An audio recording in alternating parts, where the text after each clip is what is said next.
Bueno, un saludo para todos y muy especialmente para el doctor Jorge Vega, quienes ustedes ven en la pantalla y a quien tenemos el honor de escuchar hoy.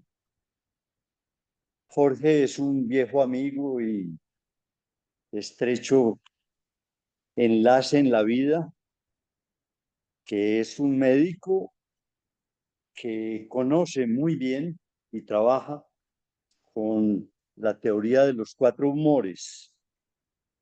Me pareció importante después de las reflexiones que hemos hecho desde el punto de vista histórico, filosófico y otros, de la teoría de los cuatro humores, que habláramos a partir del trabajo y de la experiencia de un médico que le ha dado un lugar fundamental en su práctica a la teoría de los cuatro humores.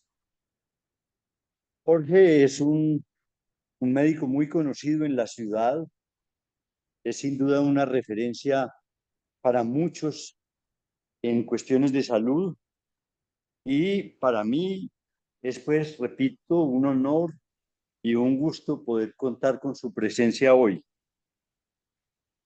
No tengo en principio nada adicional que precisar, solo diré que al finalizar la exposición de Jorge tendremos la posibilidad de intercambiar ideas con él si ustedes lo estiman conveniente. Así que los dejo pues con la palabra de nuestro querido amigo Jorge Vega. Muchísimas gracias, Juan Fernando. Es un gusto enorme, pues, volverte a encontrar y me complace mucho esta invitación y poderme dirigir a un público tan especial como el que te escucha. Y bueno, este tema es un tema interesante, complejo, que realmente está como en las bases de este modelo médico que venimos trabajando hace muchos años. Si bien siendo yo médico convencional también de la Universidad de Antioquia, muy ligado a Juan en ese sentido, ahí y tuvimos ya previamente encuentros en la universidad, apareció un modelo en mi vida hace unos 30 años a través de la pedagogía Waldorf y luego ya la medicina antroposófica que la tenemos como grupo de trabajo en nuestro equipo hace unos 15 años. Tal vez el buque insignia de la medicina antroposófica es la oncología, es donde se trabaja con más seriedad. Entonces, para entrar en el tema de los humores y de los temperamentos que van de la mano, me voy a permitir, con la venia de todos ustedes, y así se lo hice saber a Juan, contextualizar un poco ese terreno de la medicina antroposófica y de la antroposofía. Pues lo primero que debo decir es que la medicina antroposófica tiene sus raíces filosóficas y conceptuales en un modelo de pensamiento que se llama la antroposofía. Esa corriente es conocida también como ciencia espiritual y esa palabra la vamos a tomar con precaución porque en este contexto van a ver que el desarrollo aquí es buscado en términos científicos, no religiosos necesariamente. O sea, pongo de presente que lo espiritual puede incluir lo religioso o no. Y ese es un tema como tan de la libertad individual que lo respetamos profundamente. La antroposofía fue fundada por este filósofo y científico austríaco Rudolf Steiner, que vivió entre 1861 y 1925, se movió por todo el centro de Europa y ya les decía, la antroposofía se sale del dominio de la creencia y entra en el campo de la ciencia, o sea, tiene hipótesis que pueden ser validadas. Si uno se aventura a una definición etimológica de la palabra antroposofía, miren que nos encontramos con el vocablo sofía, que es sabiduría o conocimiento, y el vocablo antropos, que es ser humano, hombre. O sea que una definición simple nos lleva a sabiduría o conocimiento del ser humano. En esa dirección se quiere mover la antroposofía. Y aquí quiero destacar una cosa. Si uno ahonda en la etimología de antropos, los griegos componen esa palabra de dos componentes que significan carbón ardiente. Miren, como el fuego, el carbón, el elemento fuego como elemento central en lo humano. Y me parece sorprendente yo estudié acupuntura ya hace 40 años y la hago en mi consulta, como el ideograma chino para ser humano, que se dice Ren, tiene gran similitud ideográfica con el del fuego, que se dice Huo, y la figura es muy parecida. Entonces, también en hebreo, una de las acepciones para ser humano es Ish. Ustedes saben que en hebreo hay un significado cabalístico para las letras y dentro de las letras de Ish está la Shin, que es fuego, ¿sí? Entonces me llamó muchísimo la atención cómo estas tres culturas antiguas, la griega, la china y la hebrea antigua, tienen en su definición central el fuego como un elemento esencial para el ser humano. Agreguemos otros dos aspectos como introducción.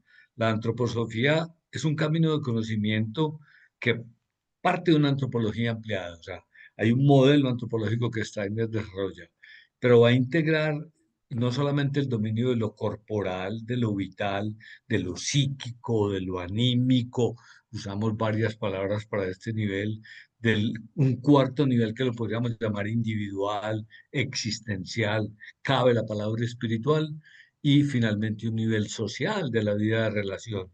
Se ocupa de estos cinco planos, pero en esa antropología básica, el fundamento es que el ser humano posee cuatro niveles de organización.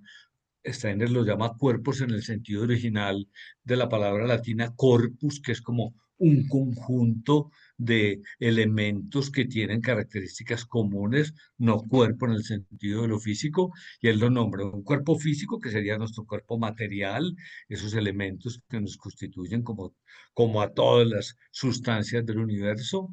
Él habla de un segundo nivel, que los antiguos lo llamaban el cuerpo etérico. Nosotros preferimos usar la palabra cuerpo vital, que sería el nivel fisiológico, biológico del ser humano. Habla de un tercer nivel, que sería un cuerpo emocional o sensible. Aquí aparece como la psique, pues, de la psicoterapia, del psicoanálisis. Y habla de un cuarto nivel, que sería la organización del yo, la llama él, que es el nivel existencial, esa individualidad que me permite narrar mi biografía, hablar en primera persona. Estos cuatro niveles de organización, y aquí vamos a ir entrando en materia, están relacionados con los cuatro elementos de la cosmogonía griega antigua.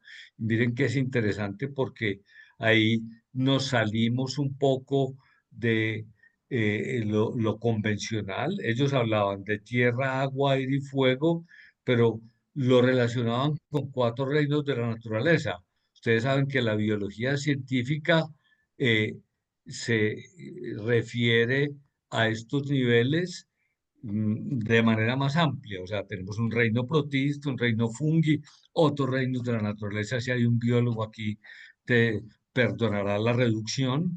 Y nos quedamos como en estos cuatro reinos: un reino de lo sólido mineral, un reino de lo vivo vegetal, un reino de lo animado, donde aparece el aire, anima en latín es aire, y un reino humano. ¿Sí? Esos cuatro niveles de organización nos demuestran que para la antroposofía el ser humano constituye un reino independiente, porque miren ustedes cómo en la antropología y en la biología científica el ser humano se define como un animal inteligente. Nosotros pensamos que no, que hay algo más y que definitivamente el ser humano constituye un reino. Steiner profundizó mucho en esto y si no, no me puedo detener ahí, pero voy a destacar las tres cualidades que para la antroposofía son netamente humanas: la capacidad de erguirnos y andar en bipedestación, ¿sí? Eso es casi que exclusivo. Hay algunos animales que intentan esa postura, pero no es coherente. Su columna vertebral no está erguida completamente, ¿sí? La capacidad de hablar, que es el resultado de haber liberado los miembros anteriores y de esa transformación anatómica que sufrieron el tórax y la laringe. La laringe humana es la más inferior de todos los seres vivos. Desciende mucho, por ejemplo, con respecto a los simios. Y todos los animales, habría que decir aquí, tienen lenguaje. Claro que sí, se comunican, cierto, pero no se hacen preguntas, ¿sí? No necesitan ir al psicoanálisis, no se enferman con coherencia, no tienen crisis existenciales. O sea, tenemos un lenguaje que además es la posibilidad de expresar nuestro pensar, esa cualidad más elevada del ser humano. Y pensar en este contexto no es solamente el pensar intelectual, es el pensar intuitivo, es la asociación, es la creatividad, es la memoria, es todas esas cualidades maravillosas cuyo órgano central es el cerebro humano, pero que para la antroposofía van más allá y que constituyen, ya lo digo ahí en la imagen, una conquista evolutiva muy ligada al desarrollo del ser humano. Voy a decir algo más. La antroposofía genera un proceso, vamos a llamarlo sanador o reordenador de la cultura en muchos campos. Se conocen bien en el mundo estos tres. Muchos habrán oído hablar de la pedagogía Waldorf. En Colombia la pedagogía Waldorf, ya hay un colegio Waldorf en Cali que tiene casi 50 años. El más antiguo de Medellín tiene 40. Yo tengo varios hijos que estudiaron en un colegio Waldorf, ¿sí? Y esa pedagogía fue definida por Steiner como una educación para la libertad. Y si yo la pudiera sintetizar para ustedes, les voy a decir que el énfasis está en educar de manera equilibrada y coherente el pensar, el sentir y la voluntad humanas. No se hace tanto énfasis en el intelecto y en el pensar como en la mayoría de las pedagogías convencionales o clásicas. Un segundo proceso reordenador tiene que ver con la tierra, que ya para el tiempo de Steiner ya estaba bien golpeada, ¿sí? Y después de la Segunda Guerra Mundial todos sabemos el desarrollo de los agroquímicos tan potente, la tierra está enferma y Steiner postula una opción de sanar la tierra a través de un modelo agrícola que él llama la agricultura biológico dinámica. O sea, él estudia dynamis, fuerza en griego, las fuerzas vivas de la tierra, pero la relación de la tierra con la naturaleza, con el reino animal y con el cosmos. ¿Cuáles son las influencias planetarias y cósmicas que afectan los cultivos? Esas son preguntas que se hace la agricultura biodinámica. Y finalmente, este proceso sanador del ser humano que abarca muchos campos. Podemos destacar la medicina, obviamente todo el campo de la psicoterapia. Steiner tiene un libro precioso que se llama El psicoanálisis a la luz de la antroposofía. Se ocupó de esto. Steiner vivió en una ciudad en Suiza a 30 kilómetros de Jung y sorprendentemente, siendo contemporáneos, no se conocieron, pero conocían las informaciones respectivas. Conoció a Freud, conoció muy bien los planteamientos de la psicología y del psicoanálisis que se desarrollaron a principios del siglo XX, igual que la antroposofía. Eso fue un despertar potentísimo para la humanidad en muchos campos que ustedes bien conocen. Pero, por ejemplo, la medicina antroposófica tiene un potente desarrollo en enfermería. Los cuidados de enfermería aquí son muy particulares y hay una odontología antroposófica, hay arteterapias antroposóficas. Es un campo amplio que evidentemente no puedo desplegar ahora porque no es el tema. Podríamos concretar esto diciendo que tal vez el más importante campo de aplicación de la antroposofía en el campo de las terapéuticas es esta medicina que la llamamos medicina integrativa. Siempre insistimos en que esto no son medicinas alternativas, ni se pueden meter en el costal de la medicina bioenergética que ahora agrupa un montón de cosas que a veces no tienen toda la coherencia, ¿sí? Y fue definida, miren qué interesante, como una ampliación del arte de curar. Steiner no hablaba solamente de la ciencia de curar. Y Steiner puso los fundamentos antropológicos que le permitieron frente a esta médica holandesa, la doctora Ita Beckman, elaborar un cuerpo conceptual y unas herramientas muy claras en lo semiológico, en lo diagnóstico y en lo terapéutico, ¿sí? Eso es bien claro en la medicina antroposófica. Y miren qué interesante, ellas parten de la medicina científica de la época y afirman en la introducción a un texto que escribieron a cuatro manos, esto, comillas, no partimos de la actitud de menospreciar de un modo laico y superficial la medicina científica oficial, que ya tenía un desarrollo importante en esa época. Se trata de complementar lo existente con lo que de un verdadero conocimiento espiritual puede fluir en los procesos de la enfermedad y de la curación. Esto es un presupuesto central para demostrar cómo la medicina antroposófica es una ampliación, un complemento de la medicina complementaria. El texto citado se llama así, Fundamentos para una ampliación del arte de curar. Entonces, para ir terminando esta introducción, uno puede definir la medicina antroposófica como una medicina derivada de dos fuentes. La medicina científica, con su modelo biológico materialista, con sus grandes avances tecnológicos, con la capacidad maravillosa de atender las enfermedades agudas, los traumas, las cirugías, pero que ha perdido la perspectiva frente a la enfermedad crónica. Entonces ahí viene la antroposofía, que le brindan al médico y al terapeuta herramientas para reconocer aspectos no tangibles del ser humano. Entonces, el fuerte de la medicina antroposófica empiezan a ser las enfermedades autoinmunes, el cáncer, hay todo un desarrollo de la psicoterapia antroposófica en esta dirección y siempre subrayando que tenemos un enfoque humanista y multidisciplinario. Y aquí voy a citar a Paracelso, porque por medicina entendemos aquí, es un campo amplio que incluye todas las terapias, un universo que invoca numerosos campos del saber y del actuar humano. Este médico del siglo XVII, Paracelso, decía, no es médico quien solo sabe de medicina y, por ejemplo, no sabe de filosofía y de historia, es médico quien sabe de lo invisible, de lo que no tiene nombre ni materia y sin embargo tiene su acción, ¿sí? Un átomo, no, hasta hace muy poco no lo habíamos visto ya con la microscopía electrónica y las técnicas modernas, pero creímos en el átomo desde el principio del siglo y desde la descripción de la teoría atómica y de la tabla de los elementos. ¿Y quién había visto un átomo? ¿Sí? ¿Quién ha visto el magnetismo? ¿Quién ha visto realmente un montón de fuerzas que nos llegan de afuera? Tienen nombre, ¿sí? Y tienen acción aunque no las podamos palpar con los sentidos. Y aquí cito al William Ospina, del que me encontré en una columna de él, algo que me pareció bien sugestivo. Siempre he pensado que los hospitales deberían ser también grandes bibliotecas, espacios de la música y del arte, escenarios de la creación y la conversación. Pienso que no se han utilizado suficientemente en la historia los recursos del lenguaje, tema central en el psicoanálisis, la belleza y la armonía para devolverle al cuerpo equilibrio, voluntad y entusiasmo. Este es un tema que proveniendo de un escritor resuena perfectamente con lo que buscamos en este modelo.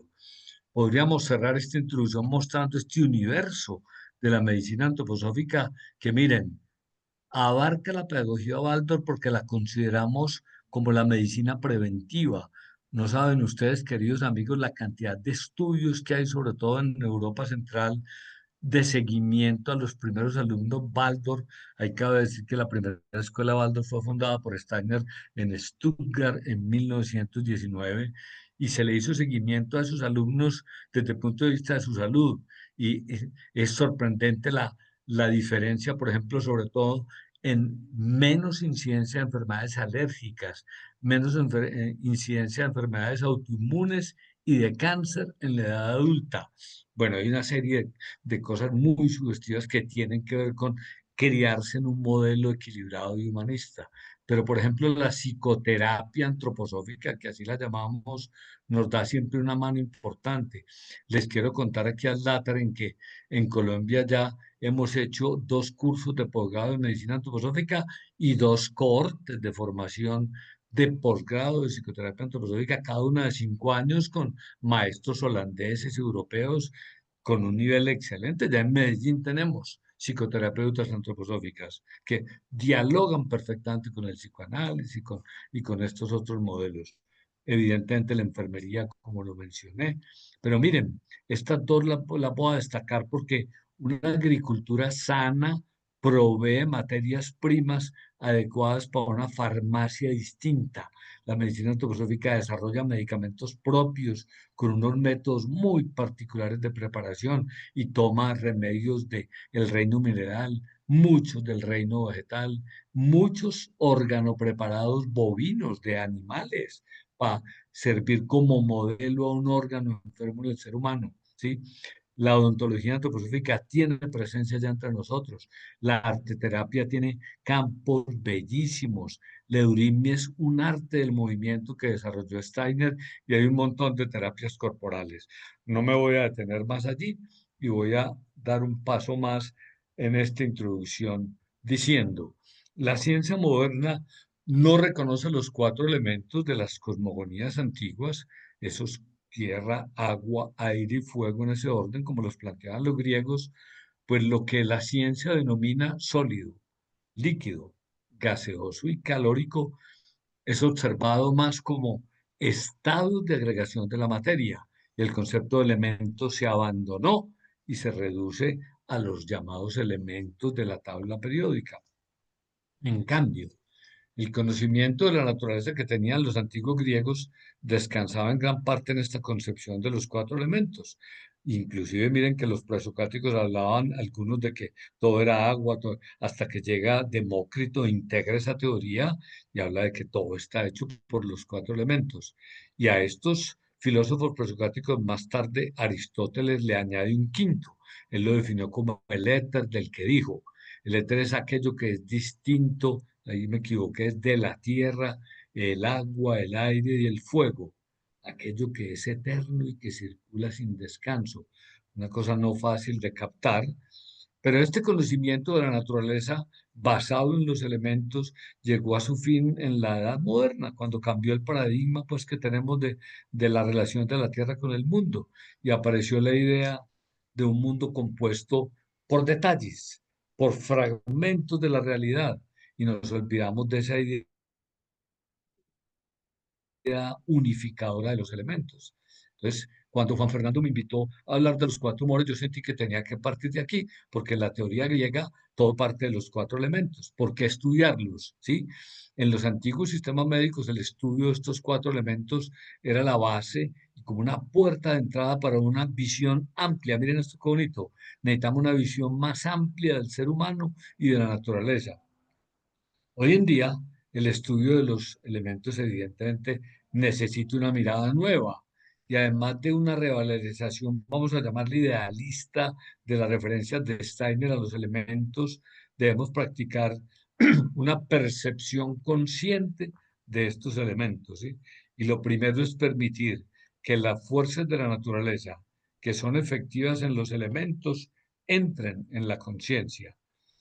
En un paso posterior podríamos comprender la influencia de esos elementos en el organismo diciendo que esos cuatro elementos forman el cuerpo humano, son la base de cuatro organizaciones de las que vamos a hablar y que Steiner nombra, como ya lo mencionó antes, físico, vital, emocional y organización del yo u organización individual. Los seres humanos necesitamos esquemas para entender.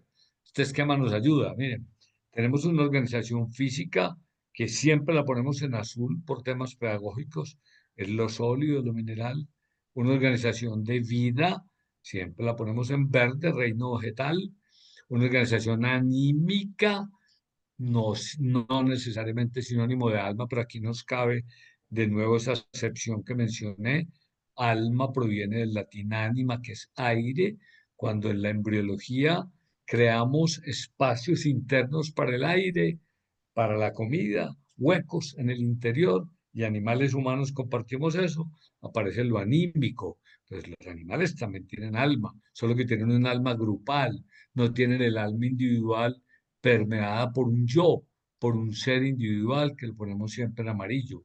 Un poco este es un cuadro grueso y esquemático de esa visión global que aquí si la esquematizamos desde otra perspectiva, nosotros podemos relacionar esos cuatro cuerpos o niveles con los cuatro reinos y con los cuatro elementos. Evidentemente lo físico se conecta con el elemento tierra, aquí no hablo del planeta, y con el reino de lo sólido aparece la vida cuando el agua transforma estas estructuras minerales y ya podemos hablar de que de lo espacial vamos hacia lo temporal. Miren, un elemento clave del cuerpo vital, los antiguos lo llamaban etérico, es que también es un cuerpo temporal. En un vegetal yo veo transformaciones en un tiempo relativamente corto. En los minerales necesito periodos de tiempo de eones para que una roca se transforme.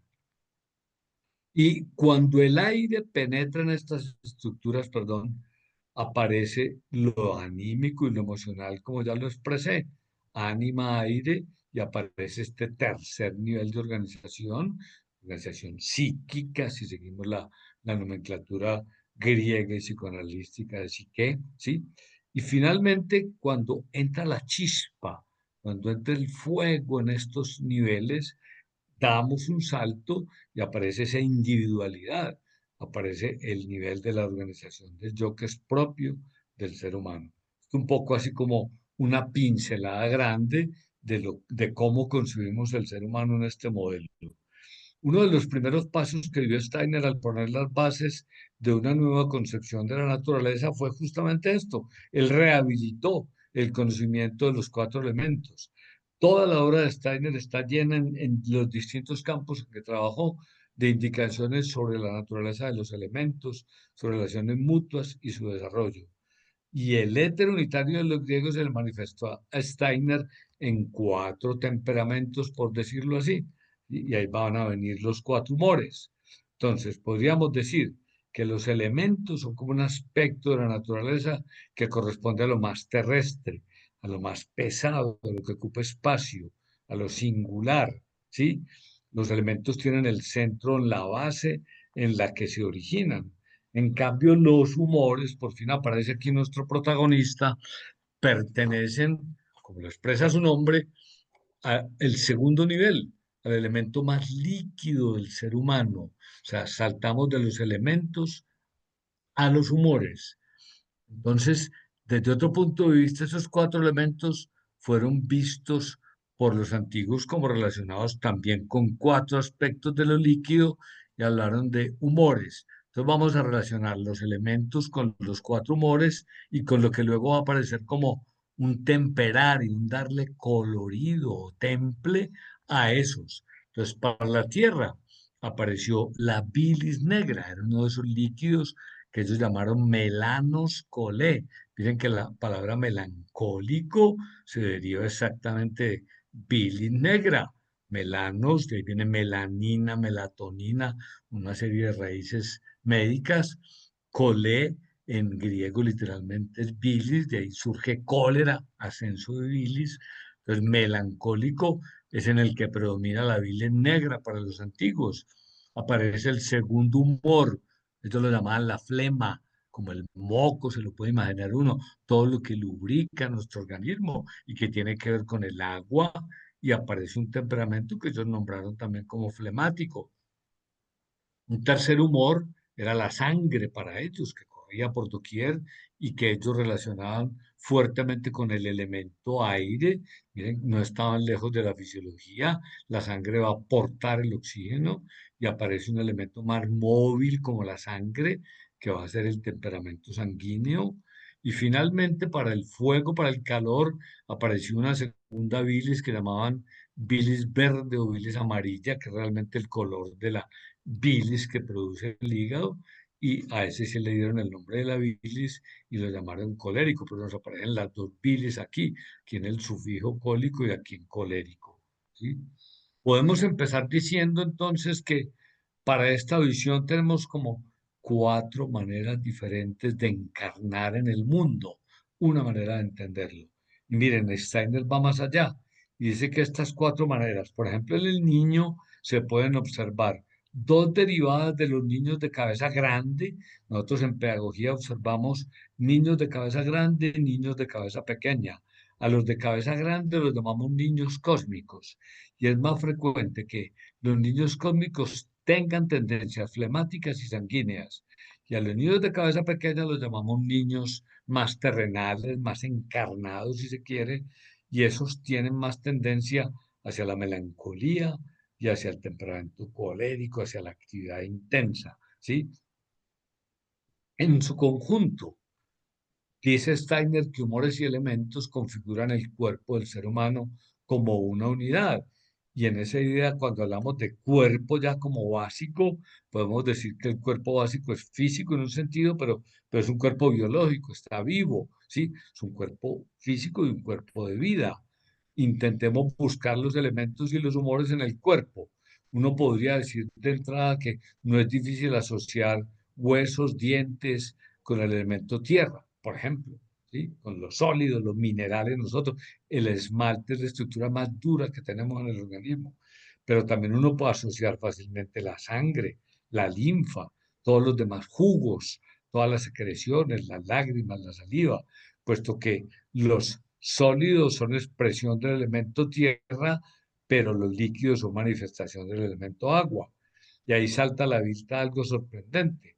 La sangre, la linfa y los humores son agua, pero nos dice un pensador, también lo son la lluvia, la leche y la gasolina.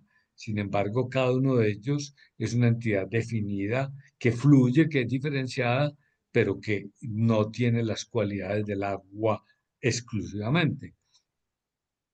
Para Galeno, médico romano del siglo I que tomó muy en serio la teoría humoral, todo el desarrollo de la medicina de Galeno era humoral. Aquí quiero hacer un paréntesis antes y es contar cómo yo hice mi año rural en Vigía del Fuerte, en el Atrato, en una época en que eso era un paraíso, ¿sí?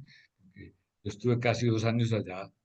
El rural era un año, yo estaba tan contento y me dejaron allá y me quedé 22 veces exactamente y pude hacer un inventario de todos los curanderos, las matronas, las parteras, y me encontré con que la mayoría de los buenos curanderos de la zona usaban la teoría humoral de Galeno y leían las enfermedades en la orina, ¿sí?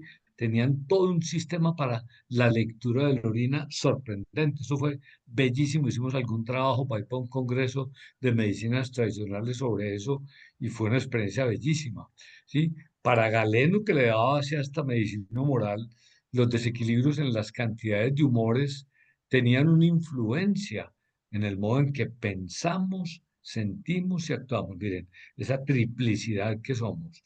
Dicho de otra manera, las proporciones de los humores eran la base del temperamento de las personas.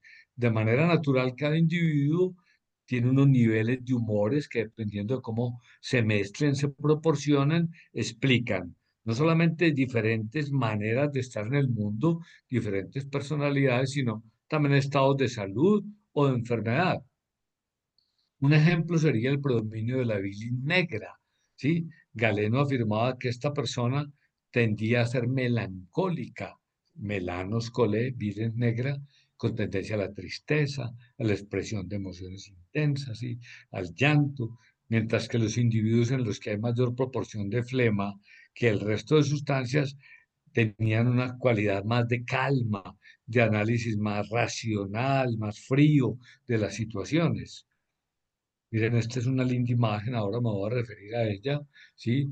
Y estos cuatro coloridos se relacionaban con lo que los antiguos médicos griegos llamaron los cuatro humores o cuatro líquidos corporales, que estamos relacionando aquí ya con cuatro elementos, cuatro temperamentos, y los antiguos también hablaban de las cuatro orientaciones, ¿sí? El sur para el fuego, el norte para el agua, etc.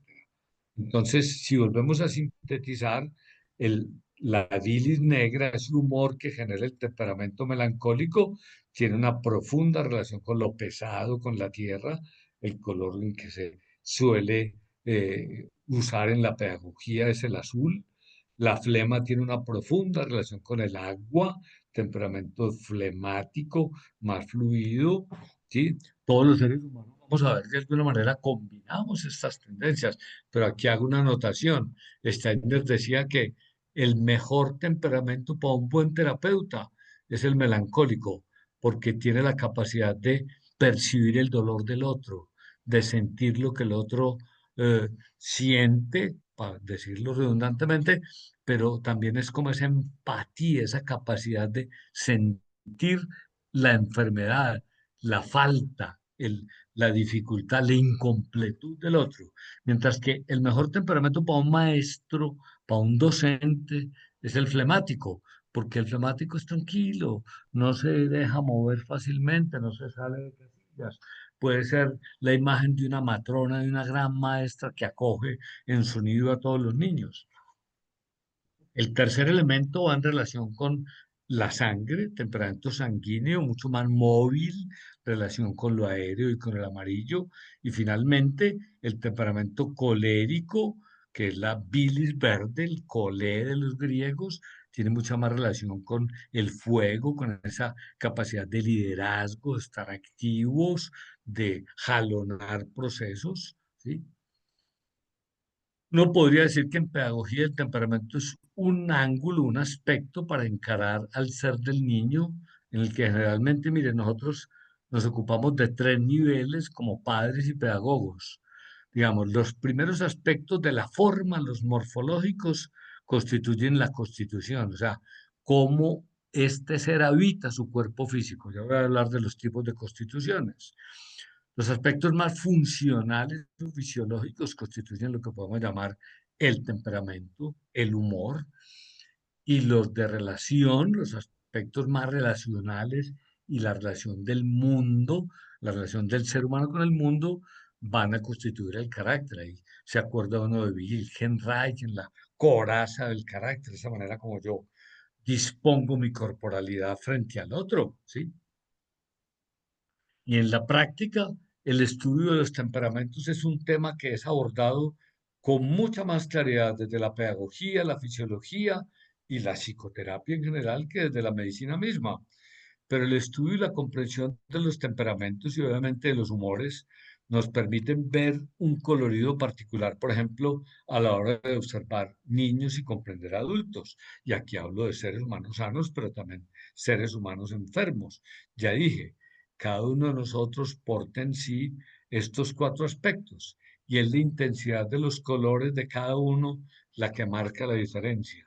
Rudolf Steiner en su momento afirmó que el maestro, un buen maestro, tiene que conquistar lo que se llama el quinto temperamento, que estaría en el centro de una cruz temperamental que voy a mostrar ahora y que finalmente es la síntesis de los temperamentos, ¿sí? Entonces yo puedo tener efectivamente la capacidad reflexiva y de percibir al otro de un melancólico, pero la calma y la inteligencia del flemático. Puedo tener la alegría y la vivacidad del sanguíneo, pero también la fuerza interior y el liderazgo del colérico. Y lo ideal para un buen terapeuta, para un buen maestro, es conjugar todas esas cualidades.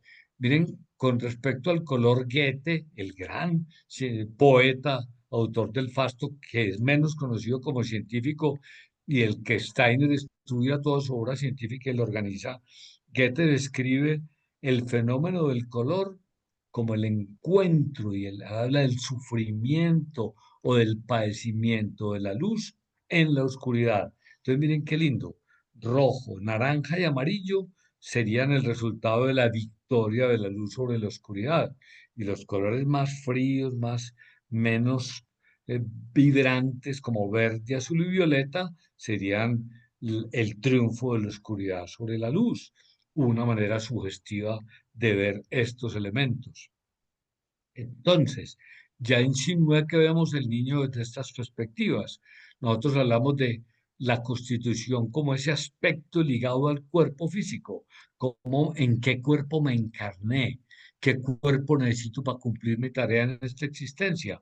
Desde una perspectiva convencional, se habla de una constitución leptosómica, que es la más delgada, la más fina, de una constitución pícnica que tiende a ser más robusta, más gruesa, y de una constitución más equilibrada, intermedia, que sería la constitución atlética. En la medicina antroposófica nos vamos a los dos polos y hablamos de constitución neurasténica. Nos salimos aquí un poquito del significado de neurastenia en psicología, en psicoanálisis, y le damos la connotación de un ser humano donde predomina lo neurosensorial. Es un ser humano que suele ser delgado, fino, nervioso, ¿sí? Yo esta mañana salí a caminar, que hago ejercicio, por aquí me gusta moverme y voy observando, muchas personas saludan, yo saludo y vi unos seres humanos como muy metidos dentro de sí, mirando para abajo y con gestos así como nerviosos, predominio de lo neurosensorial. Posiblemente hay un ingeniero, hay una persona muy dedicada a las profesiones donde lo intelectual y lo mental pesa.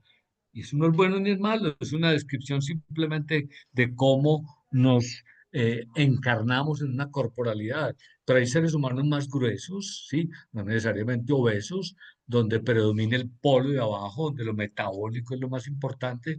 Y miren, Steiner tomó la palabra histeria, que no tiene aquel significado que le dio Freud, pero que sí de alguna manera tiene ese sentido de un ser que está más abierto, que se conecta más fácil con el mundo, que tiene unas cualidades más metabólicas. No voy a profundizar esto más porque no es el objetivo.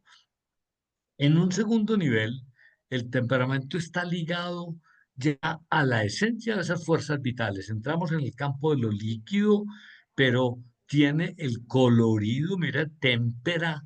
Témpera puede tener dos raíces: color, temperar, dar color, pero también templar, el clave bien temperado de Bach, ¿sí? Y como que el temple de nuestro cuerpo astral tiene color, pero tiene sonido también. Entonces, temperamento está muy ligado a eso. ¿Cuál es el colorido y cuál es el sonido de nuestra alma?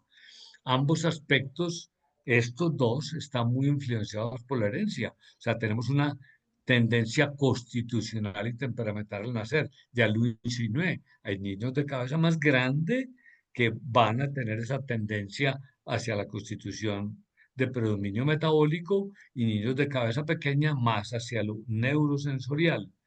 Y en un tercer nivel, hablamos de carácter como esa expresión exterior de algo que fluye en el alma interiormente y que yo expreso en mis músculos, en mi postura, cómo miro al mundo, lo miro por encima del hombro o estoy muy agachado y guardado, cómo es mi actitud frente al mundo. Y ahí se toma el carácter. Miren esta bella ilustración que ya había aparecido, y es una ilustración del siglo XVI donde la teoría moral todavía tenía mucha fuerza. Entonces parten un ser humano en cuatro, aquí ponen el sanguíneo, aquí ponen el flemático, aquí ponen el melancólico y aquí ponen el colérico, hay algunas cualidades, y le ponen los signos del zodíaco y una serie de relaciones cósmicas que pues no es del caso aquí amplificar, pero que ya tenían la importancia para la medicina de la época. Miren esta cita de este poeta para describir de una manera, con una imagen bella, los cuatro temperamentos. Miren, ágil y con gracia salta el sanguíneo, audaz sobre la piedra. Poco le preocupa si allí tropieza.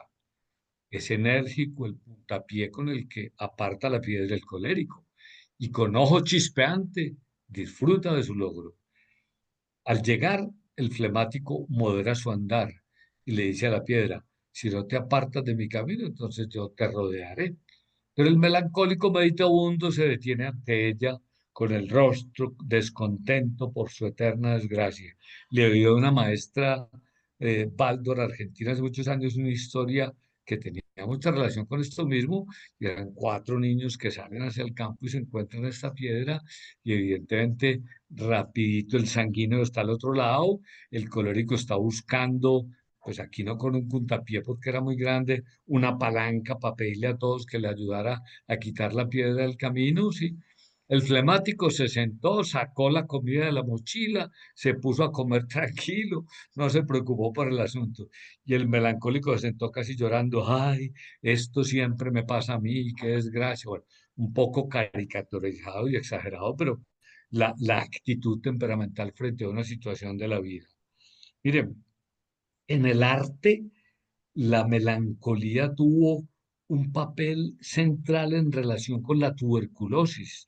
Edvard Munch, el gran pintor europeo, no me acuerdo si era suizo o alemán, tiene esta pintura que se llama El niño enfermo y describe la enfermedad de su hermana Sophie, que murió de tuberculosis cuando el pintor tenía 14 años. Y miren qué interesante. La tuberculosis ha aparecido en muchas formas en la cultura humana a través de sus efectos sobre la población mundial y sobre artistas de diversos ámbitos. Durante siglos la enfermedad se asoció a cualidades poéticas y artísticas en quienes la padecían y se llegó a describir como la enfermedad romántica.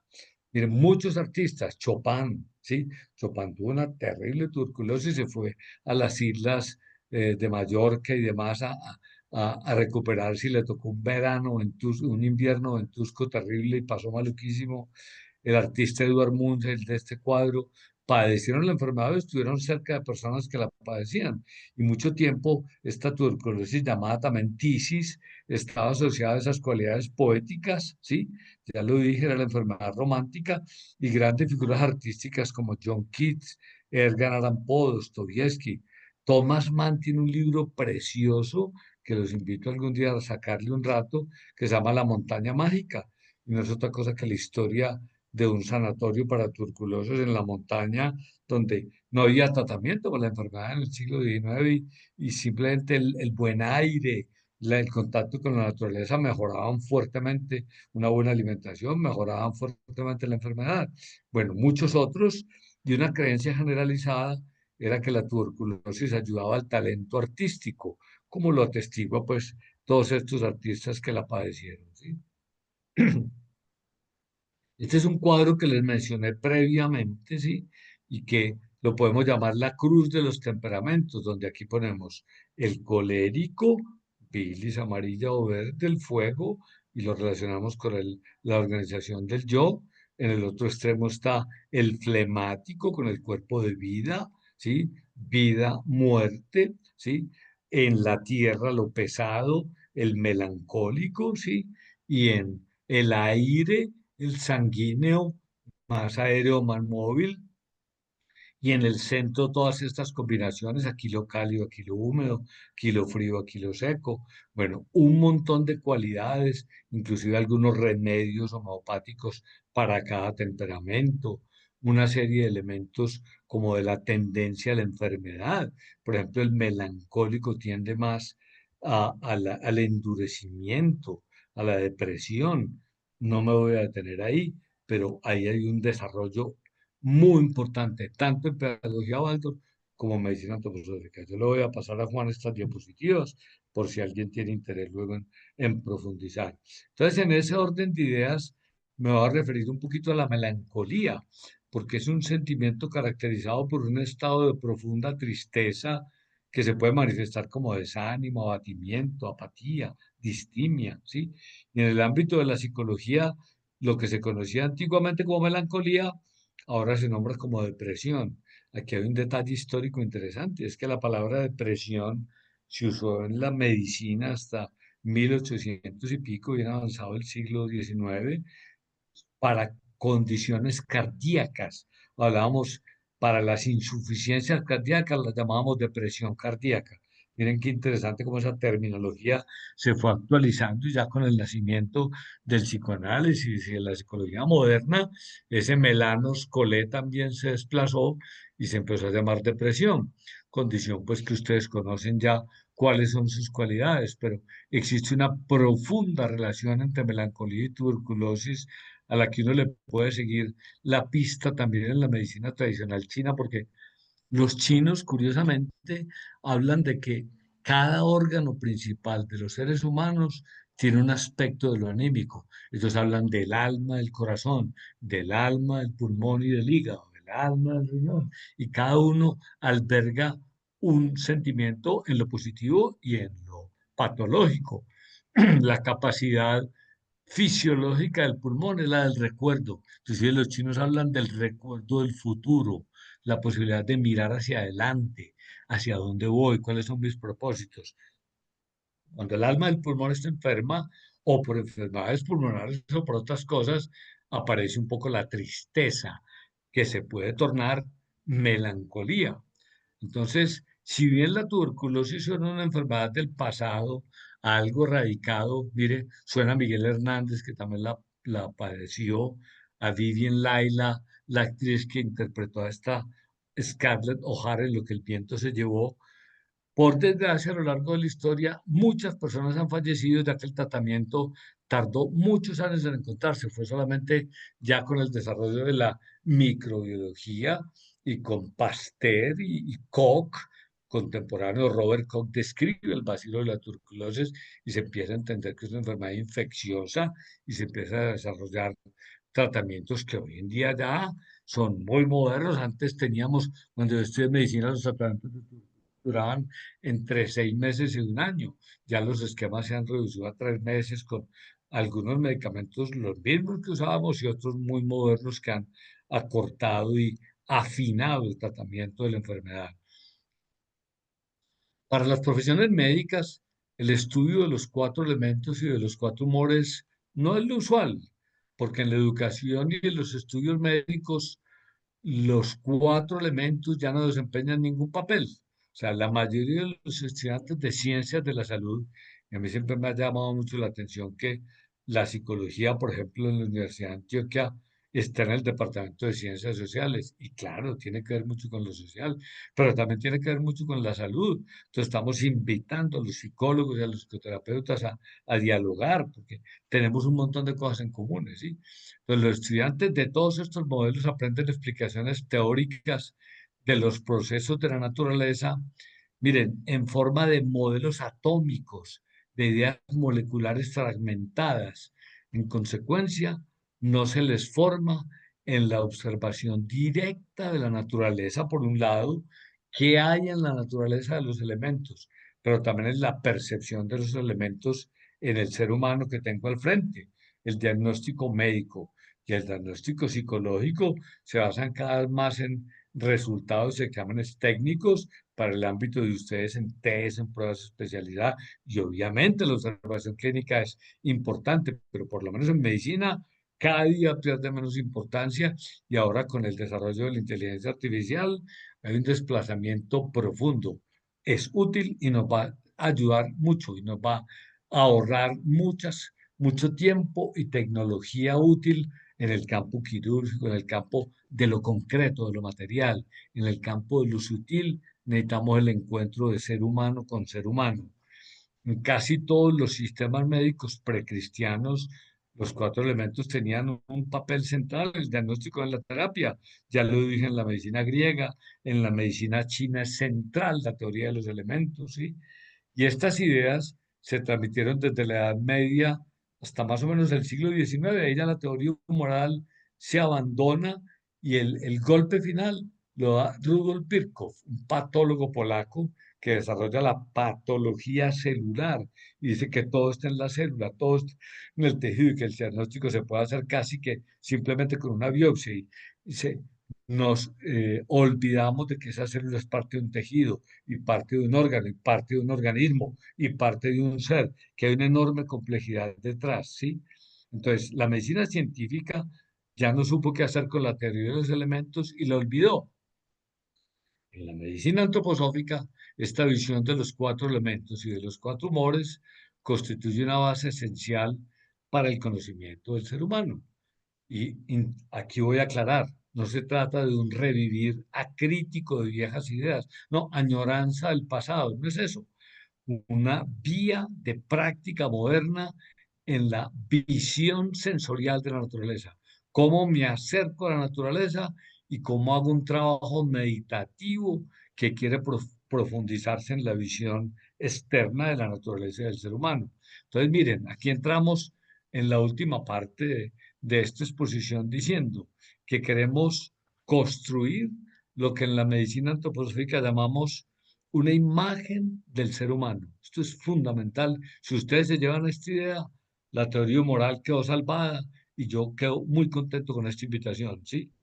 Una imagen del ser humano que responda a las necesidades terapéuticas de los seres humanos enfermos de esta época.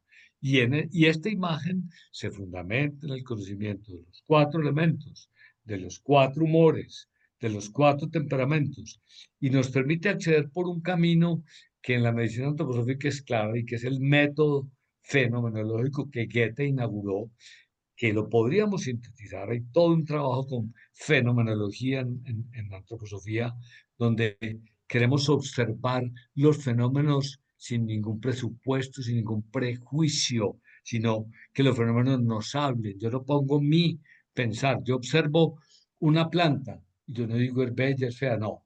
Cómo está constituida, cómo son sus formas, ¿sí? Hay procesos de brote en esta planta, hay procesos de marchitamiento, qué tipo de planta es, florece y fructifica o no lo hace, descripción de los fenómenos objetivamente, para ponerles un ejemplo. En la medicina antroposófica nos entrenamos así, observando los cuatro reinos, los cuatro elementos de una manera fenomenológica, para que eso nos prepare luego para yo poder observar. Yo hago un diagnóstico del cuerpo físico de mi paciente. ¿Cómo está la organización física de ese paciente? ¿Sí? Hay artrosis, hay complejos, hay problemas complejos en su organización física. ¿Cómo está su vitalidad? ¿Está desvitalizado? ¿Sí? ¿Está apagado? ¿No tiene fuerzas? ¿No se levanta con fuerza? ¿No duerme bien en la noche? ¿Cómo está su alma? ¿Cómo está su vida de relación? ¿Sí? ¿Cómo está su psiquismo? ¿Y cómo está su individualidad? ¿Cómo se presenta frente al mundo? Preguntas complejas de la anamnesis en medicina antroposófica. Y eso nos lleva, y esto apenas lo voy a introducir porque es bien complejo, a lo que Steiner llama el conocimiento imaginativo. Él dice que ese conocimiento imaginativo va más allá del pensar común, que es el que usamos en la ciencia convencional y que es propio para los fenómenos físicos o del reino mineral. Pero el conocimiento imaginativo nos amplía la visión en imágenes. Mire, quiero construir imágenes para tener una percepción de cómo es la vitalidad, cómo es el psiquismo, cómo es la individualidad de ese ser humano que tengo al frente. Y eso, imaginación aquí no significa fantasía, no es un conocimiento fantasioso de ninguna manera, ¿sí? Les voy a poner un ejemplo en la pedagogía. En todo el primer septenio en una escuela Waldorf, en lo que sería la educación preescolar, se evita introducir conceptos, se evita introducir eh, eh, herramientas conceptuales, no se aprende a leer y escribir antes de los 6, 6 y medio, cuando el niño mueva los dientes, se evitan las pantallas y todo el aprestamiento del niño se hace con historias, con cuentos llenos de imágenes, con acciones llenas de imágenes. El niño va al salón, un salón en la escuela Waldorf, en preescolar, tiene niños de todas las edades. Entonces los niños juegan a ser panadero, a ser carpintero, a ser papá y mamá, a arreglar cosas, a explorar la naturaleza y aprenden los oficios y aprenden historias, ¿sí?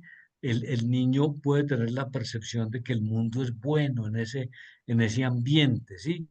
Y miren qué interesante, mencioné lo de las distintas edades porque hay un montón de estudios, casi todos en Europa, algunos en Estados Unidos, que muestran que en las guarderías modernas donde los niños están, todos los niños de la misma edad, en el mismo salón, el nivel de estrés de esos niños es elevadísimo. Y eso lo comprobaron con cosas objetivas, midiendo los niveles de cortisol en la saliva o en la sangre de los niños. Y los niveles de cortisol son altísimos en niños de la misma edad. Tengo un preescolar donde todos los de 3 años están en el mismo salón, todos los de 4 en un salón bando, y siempre fue así desde la época de Steiner. En el preescolar están.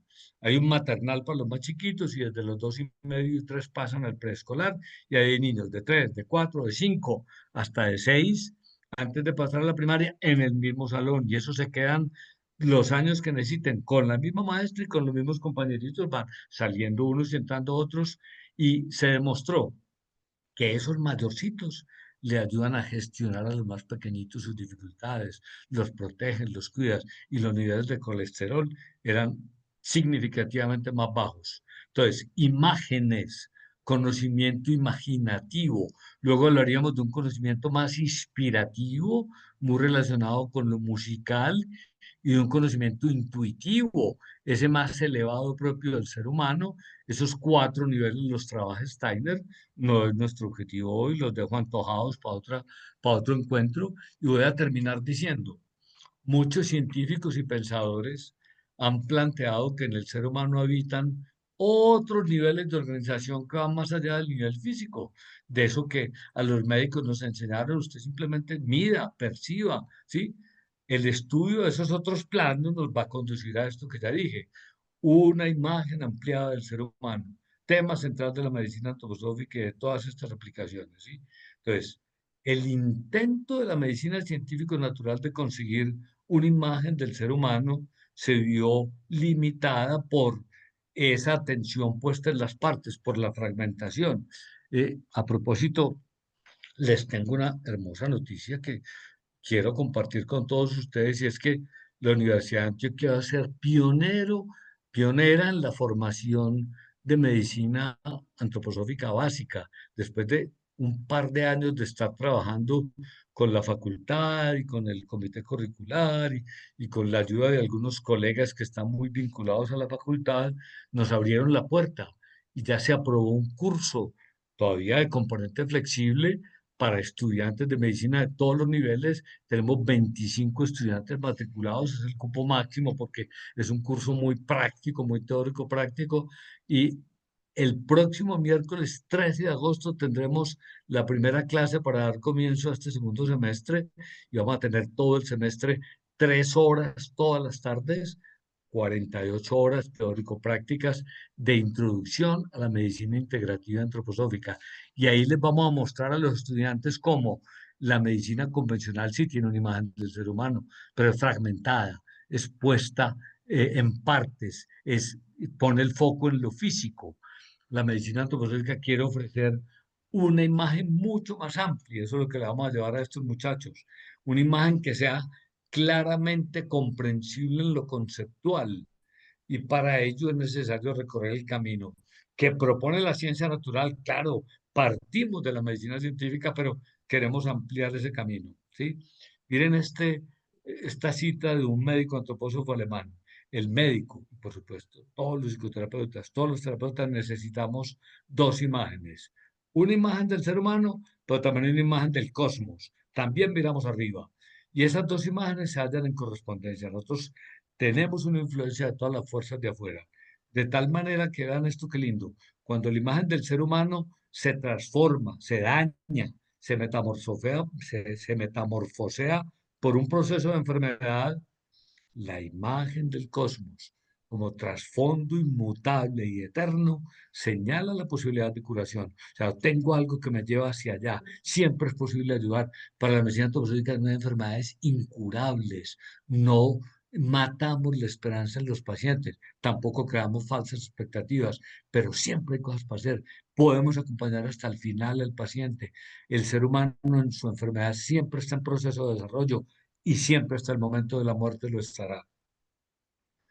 Termino con esta bella imagen de una crucífera, ¿sí?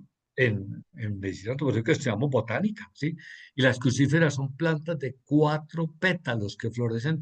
Esto no es común en la naturaleza. Miren, los lirios, que son las liliáceas, las azucenas, etcétera, tienen 6, dos grupos de 3, ¿sí? Las rosáceas, la rosa como expresión común, tienen 5, ¿sí? Y las crucíferas tienen 4. Para mí esto es una bella imagen de eso que pasa en el ser humano. 4 niveles de organización, 4 humores, 4 reinos de la naturaleza. Esas son las historias que les traía, queridos amigos.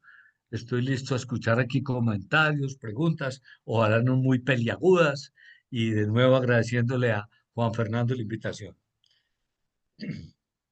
Hombre, Jorge, ha sido realmente muy grato e instructivo escucharte y naturalmente hemos tenido la posibilidad de informarnos y de conocer algo acerca de esa compleja disciplina que tú manejas y que tiene que ver, desde luego, con como base la teoría de los 4 humores, pero que va mucho más allá de la misma y que integra otros elementos, a pesar de que naturalmente su base o su centro sigue siendo la concepción de los 4 humores. Eh, yo tendría muchísimas preguntas y seguramente en el auditorio hay muchísimas preguntas que los asistentes quisieran hacerte. Yo me voy a permitir omitir por ahora mis preguntas y darle la palabra al auditorio por si, porque no tenemos siempre la ocasión de tenerte. Yo tal vez tengo la ocasión de hablar contigo en otros contextos, pero tal vez los asistentes quisieran dialogar un poquito contigo. Le doy la palabra a la sala o a los que están conectados en forma virtual por si quieren hacerle alguna pregunta a Jorge, que generosamente pues está con nosotros. Si alguien tiene si alguien tiene alguna pregunta, levante la mano, por favor, en el, en el chat.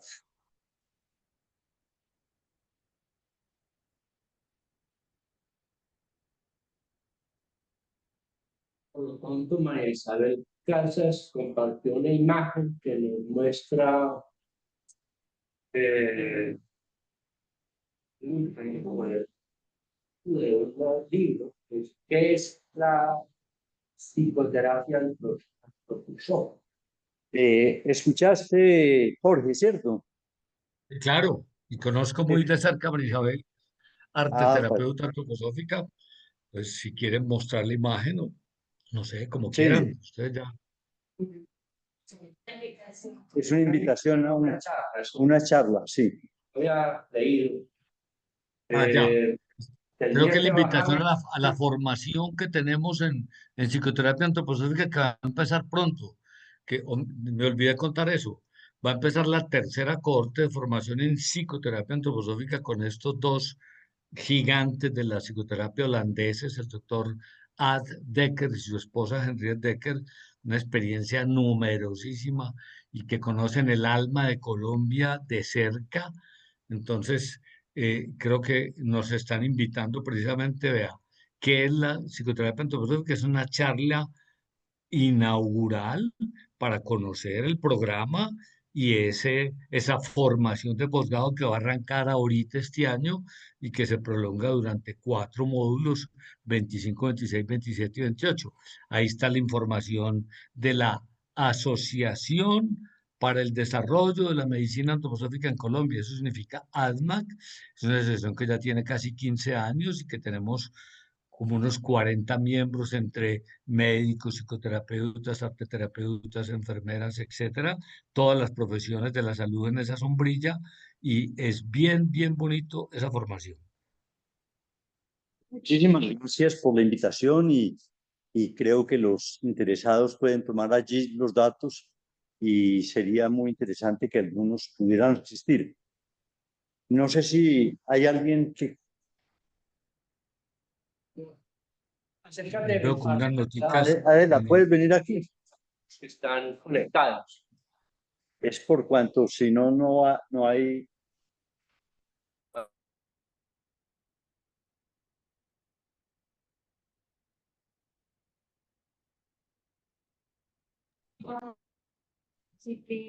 Perdón que estaba parado. Repite, por favor. Repite la pregunta que estaba parado.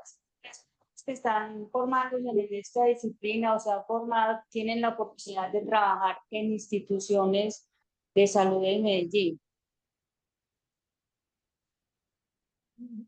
Todavía esto es ¿Tienes? embrionario, pero te cuento que yo trabajo con un equipo terapéutico, con una comunidad terapéutica que se llama Centro Médico en Aravema, y esa comunidad tiene 4 médicos, pero tiene 2 psicoterapeutas antroposóficos que van y vienen, hacen consulta ahí en otros sitios, ¿sí? Tiene arteterapeutas que van y vienen, una durimista curativa, una fisioterapeuta. Es todo un equipo de gente, todos como vibrando en esta dirección y con una visión amplia del ser humano. Es, ya ha habido entrada en algunas, sobre todo instituciones educativas, donde las psicoterapeutas apoyan, ¿sí? Entonces tenemos, por ejemplo, un montón de pacientes de la escuela Baldor que trabajamos en llave con una de las más reconocidas aquí se llama Janet Marulanda, la otra es Lilian Pérez, hay varias, y trabajamos en llave con ellas acompañando, por ejemplo, los temas de hiperactividad, de déficit de atención, de agresividad, problemas tan frecuentes hoy día en los niños y lo hacemos como equipo, ¿sí?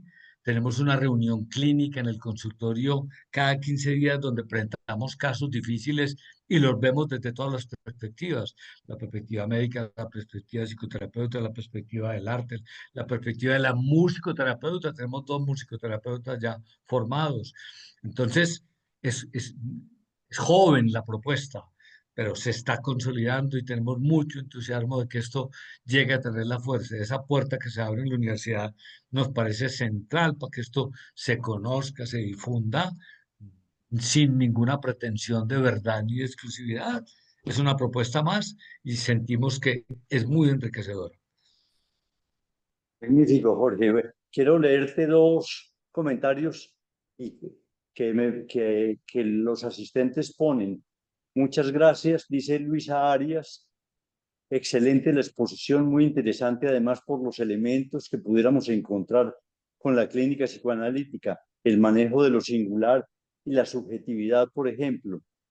Y Luz Helena Gaviria dice, gracias inmensas, Jorge, muy bella e interesante visión del ámbito humano.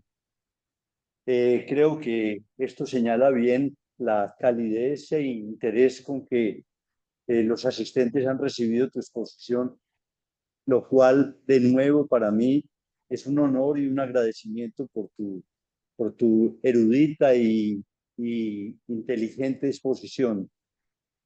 No sé si alguien más quisiera decir algo.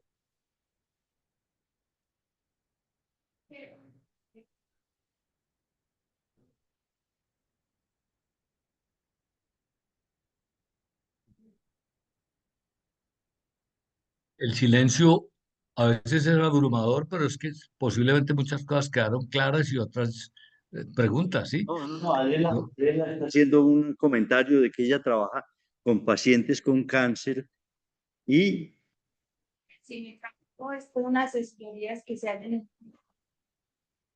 biopsicosocial en una institución especializada en cáncer, en Clínica Vida. Y lo que se pretende es que tener una visión distinta de esto físico que, como es una clínica especializada en cáncer, inunda pues a todo el conocimiento.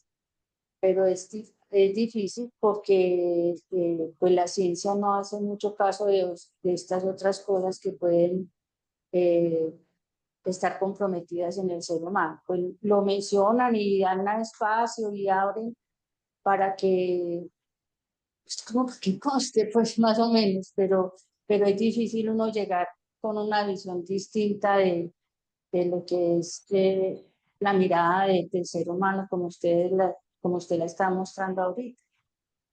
Entonces, por eso le pregunto que si hay personas de ustedes que estén trabajando en instituciones de salud y especialmente pues en cáncer, que usted hablaba que el cáncer hace parte de estas patologías eh, que mencionó, autoinmunes y las alergias.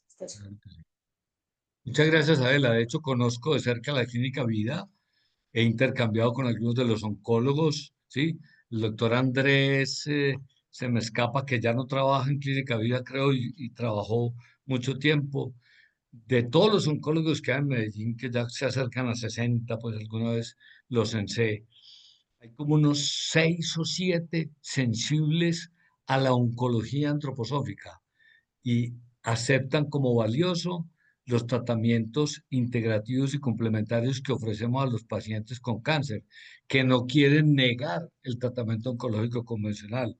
Yo debo aclarar que hice ya también un posgrado en oncología antroposófica y que es un universo absolutamente maravilloso donde no solamente le acompañamos al paciente en todos los sentidos, sino que si pudiéramos decirlo así de manera sintética, burdamente, el centro está en promover el calor.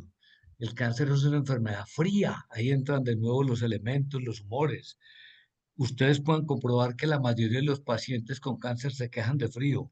Una de las guías prospectivas que usamos en los pacientes con cáncer es que se tomen la temperatura corporal en la mañana y en la tarde. Un ser humano en un estado más o menos asintomático, nadie está libre de nada, tendría un poquito más de calor en la tarde y un poquito menos en la mañana. O sea, tenemos un gradiente de temperatura donde somos más fríos al levantarnos y un poco más cálidos en la tarde. Ese gradiente debe ser de entre 0,4 y 0,5 grados, 0,4 o 0,5 de grado. Si eso sucede, los invito a que hagan la prueba. Ustedes, por decirlo humorísticamente, corren el riesgo de salvarse, ¿sí? El organismo calórico está más o menos sano, ¿sí? Yo mismo me he hecho la curva de temperatura y es muy interesante. En los pacientes con cáncer, con enfermedades graves, la curva de temperatura es plana, mis queridos amigos. En la mañana Caramba. menos de 36, 35,8, 35,9. En la tarde casi parecida, plano, pequeñas diferencias. Empezamos el tratamiento con oncología integrativa, con muérdago, que es la planta central que el propio Steiner descubrió y que se pone subcutáneo o venoso acompañando los tratamientos, y la temperatura empieza inmediatamente a modificarse y se empieza a calentar el paciente y se siente más vital.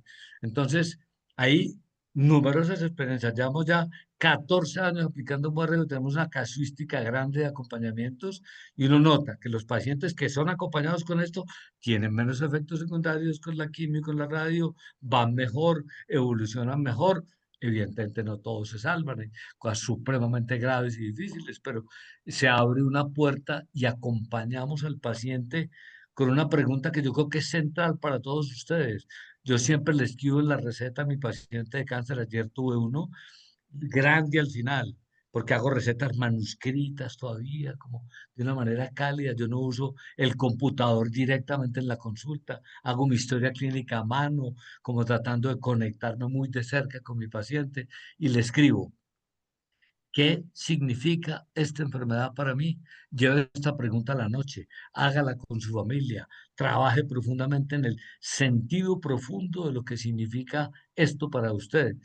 Y realmente eso despierta en el paciente una perspectiva distinta y creo que ustedes trabajan sobre el sentido y el significado profundamente, porque ahí aparece lo singular, el yo humano en ese guiar los procesos de salud y de enfermedad.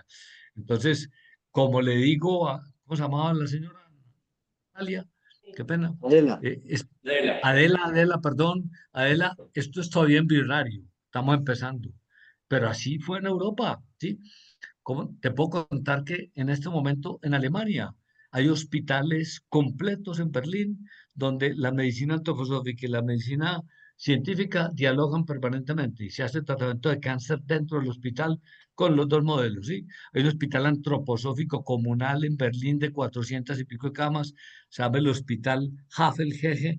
Si alguno lo quiere consultar, voy a poner aquí el dato porque es bellísimo mirarlo en la red. Las solas instalaciones físicas de ese hospital son espectaculares, ¿sí? Y es increíble lo que se hace ahí. Ese hospital aparece como uno de los 7 centros de referencia de cáncer en el mundo, ¿sí? No, no me quiere salir aquí. ha aparecido aún. Creo que ese fue cierto, ¿sí? O no, todavía no. No. Hospital Ese. Havelhege, que significa la colina del río Havel, que está en Berlín, es un sitio en el campo precioso, y les digo que ese hospital es sorprendente. Los invitaría a meterse un poquito ahí y ver cómo ya en Europa esto está todo integrado. Nosotros vamos para allá. En Brasil ya hay una clínica antroposófica. En Argentina, en Chile nos llevan enorme ventaja y ya hay centros donde se integran. Nosotros somos más jovencitos, llevamos 15 años, pero ahí vamos, ¿sí?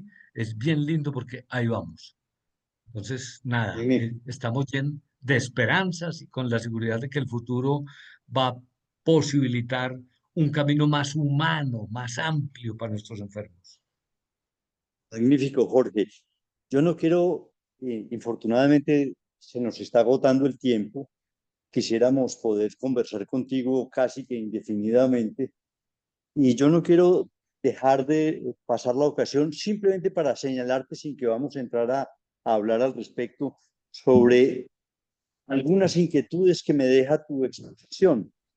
Hay una que en particular pues quisiera señalarla y es hasta qué punto eh, en la concepción de la teoría de los humores aún gravita de una manera muy profunda el pensamiento pitagórico que llegó a hacer del número 4 una cifra sagrada y que en ese sentido condiciona la percepción de lo real o la concepción de lo real.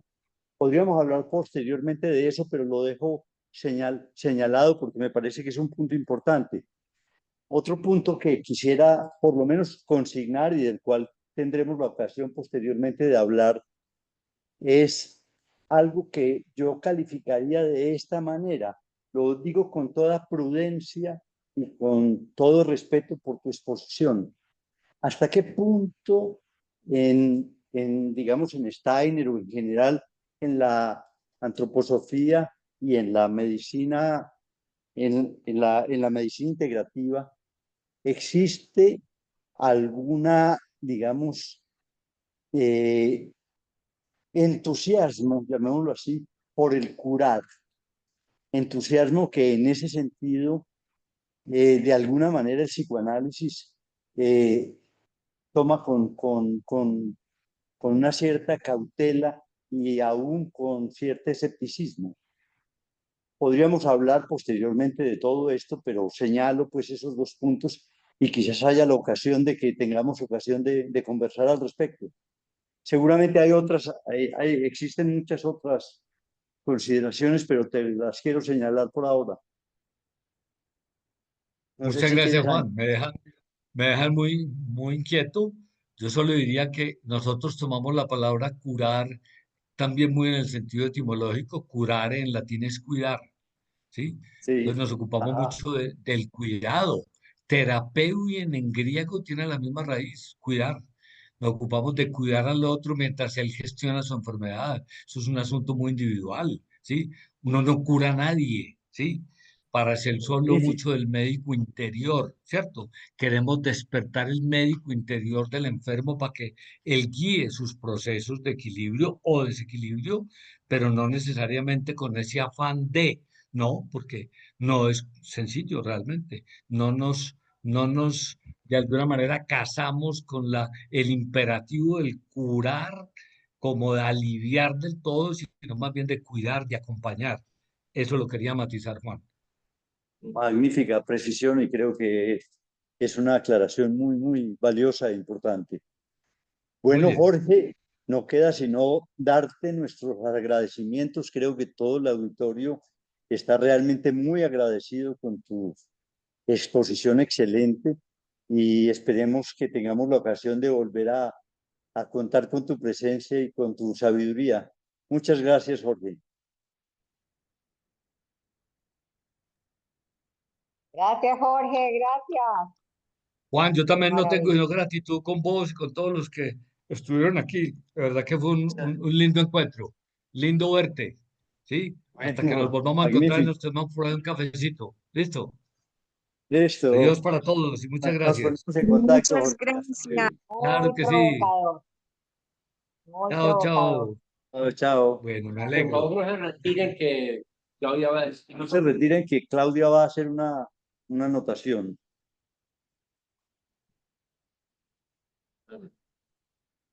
Quería, bueno, primero, eh,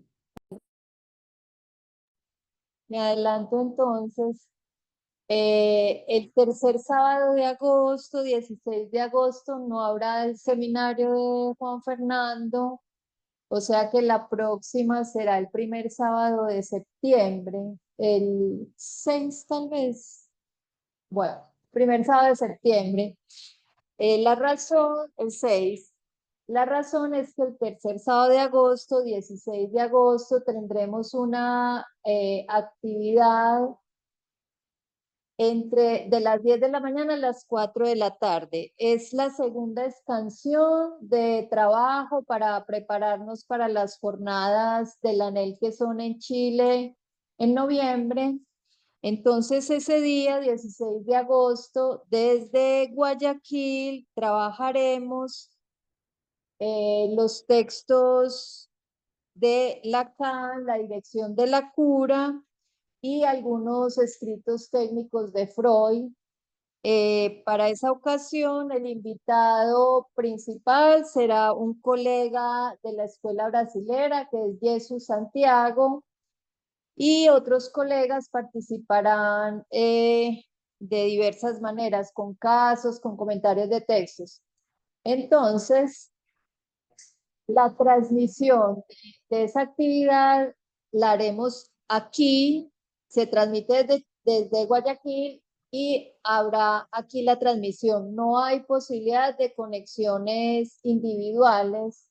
Entonces los invitamos a que vengan, a que trabajemos aquí ese día Y les recuerdo que el tema de las jornadas es la orientación de la experiencia psicoanalítica. Entonces, bueno, el trabajo tiene una dimensión muy clínica también para quienes practican, para quienes están formando, pero igualmente para todos los que se interesan en el psicoanálisis, en su discurso, bienvenidos, aquí los esperamos, 16 de agosto, sábado, a las 10 de la mañana.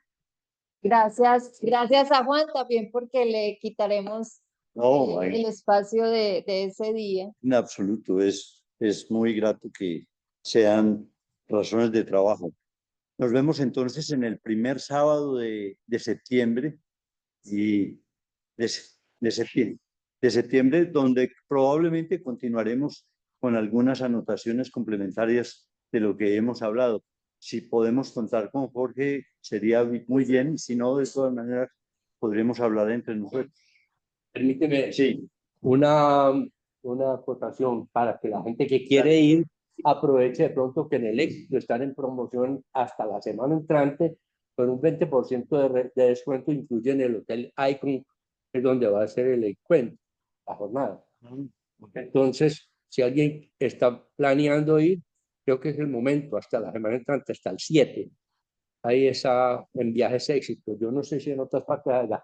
Y no sé si la ANEL ha hecho alguna alianza con el hotel para darnos alguna prebenda pues en el alojamiento allí. Pero creo que más del 20% no vamos a obtener. Difícilmente. muchas gracias, Javier. Bueno, hasta el primer sábado de septiembre y tal vez nos tengamos ocasión de encontrarnos antes en las otras actividades. Hasta luego. Hasta luego y gracias, Juan. Chao.